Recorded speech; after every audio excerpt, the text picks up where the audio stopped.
Hello, welcome back to Blender Sushi Live Noding. In this episode, we're gonna try to build this kind of like a simple terrain kind of generator. It's a procedural everything, and let me play back this thing. So we have like three heads of Suzanne, and the terrain is kind of changing, deforming. It's all being generated and deformed using Sverchok nodes, and I simply turn this mesh into a physics body simulations, which is a passive, and then Suzanne is actually active.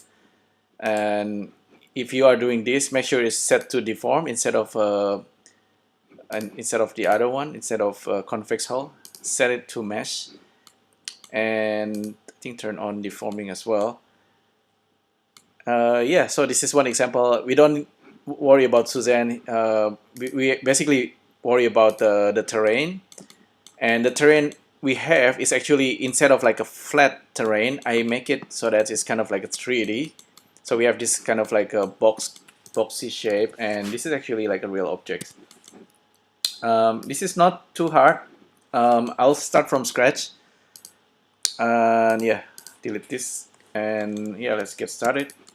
So basically we can, with any kind of terrain, we can start with a plane.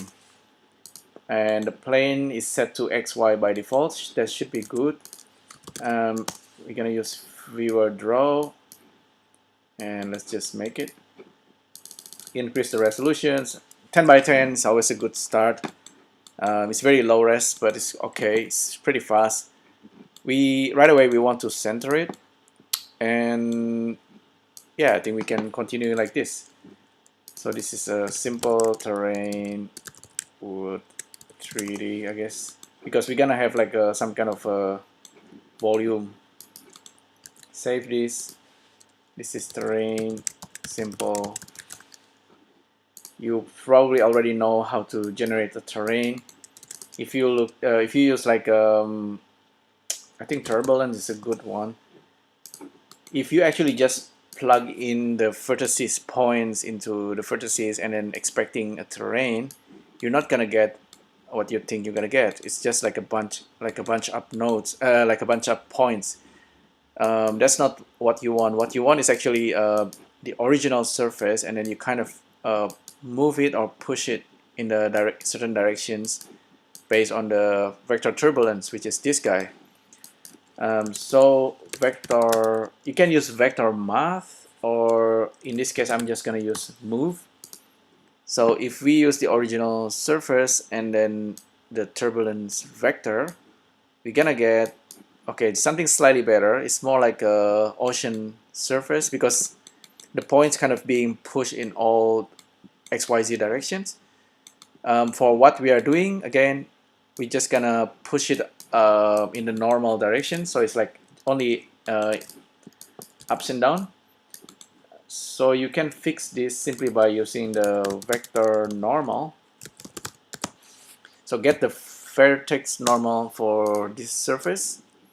So for the plane surface, get the normal, plug the normal into the vector, and for the multiplier, we simply use this scalar value of the vector turbulence.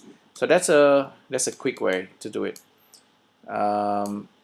So you can play around with the amplitude, frequency, random seed, all kind of noise. Yeah, so that's the flat terrains that we can build really quickly using Sverchok Add-On.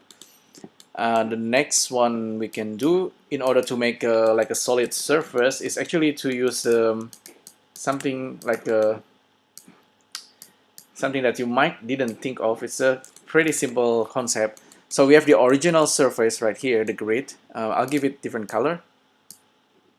So okay, the pink color is the original, and then this is the one that's being deformed because it's being pushed up. And of course, you can push this thing a little bit further up. Just use move and vector in, and simply move it up a little bit further if you like. So that's no problem. What you want is kind of like a lofting, right?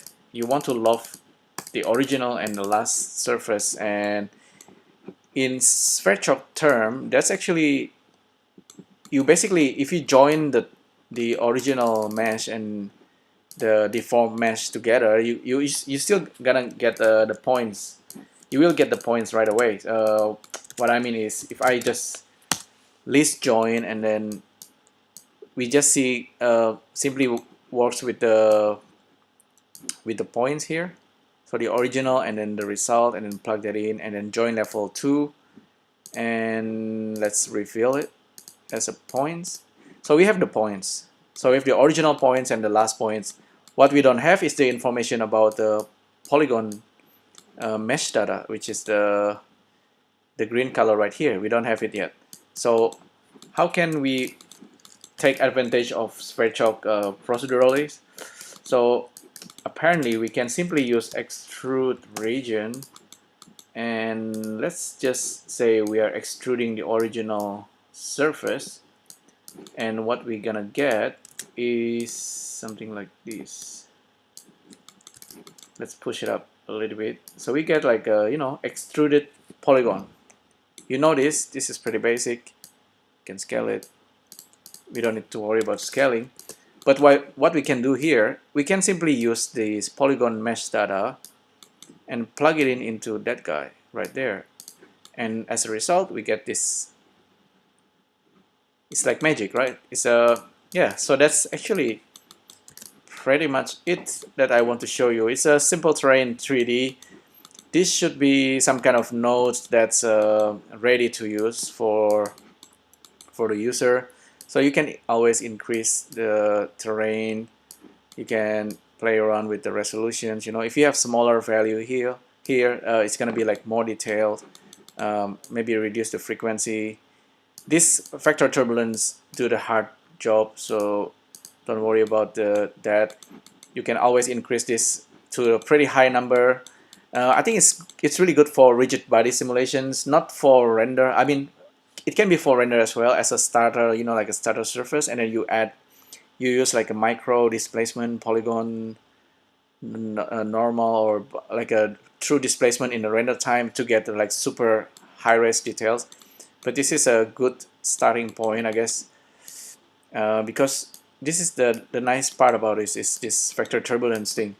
And of course you have other choice like vector noise. Don't forget about vector noise.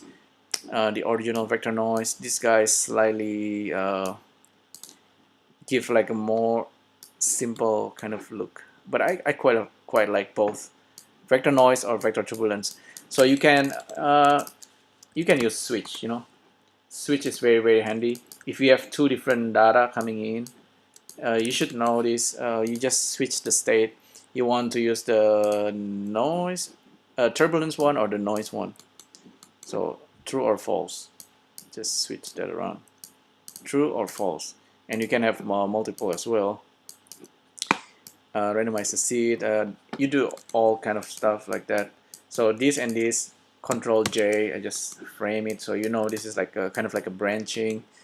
So yeah, everything is actually pretty much self-explanatory, I guess. But this guy can simply become like a rigid body. It's a passive rigid body as a ground. You can simply like put your character or put like a balls, and you can animate it. You can even rotate it if you like. I think you can rotate the top part. I have not tried this. If you use rotations for the top bit here, you can simply angle it. Oh, something like this. So you can angle the terrain. Okay, I probably need to change the pivot or something. Currently it's like not so great, but anyway, it's some ideas. This thing has center. You can move the center and then play around with the axis and the angle, but Euler is of course the quick way to do it. So you can angle the ground. In another 3D package like Houdini, they have one nodes that simply create a terrain like this, and you have some options with this, but lots of Houdini artists will just recreate the whole setup themselves as anyway, for depending on their purpose. So this is like very powerful, very simple setup. very useful. And yeah, I guess hopefully you find this useful. Let me know what you think. This can be improved. You can make changes. If you make it more robust, let me know as well. And then, you know, this tool can always be improved. Remember that this is not like it's not a complete setup. This is actually the most basics I could think of. But what I like in this case is to make these objects 3D, we simply pipe in the extrusion down into this data. It's always like Sverchok can allows you to do that, you know, like pass in data. Yeah, so that's pretty much it. Thanks again for tuning in, and I'll see you in the next video. Thank you. Bye.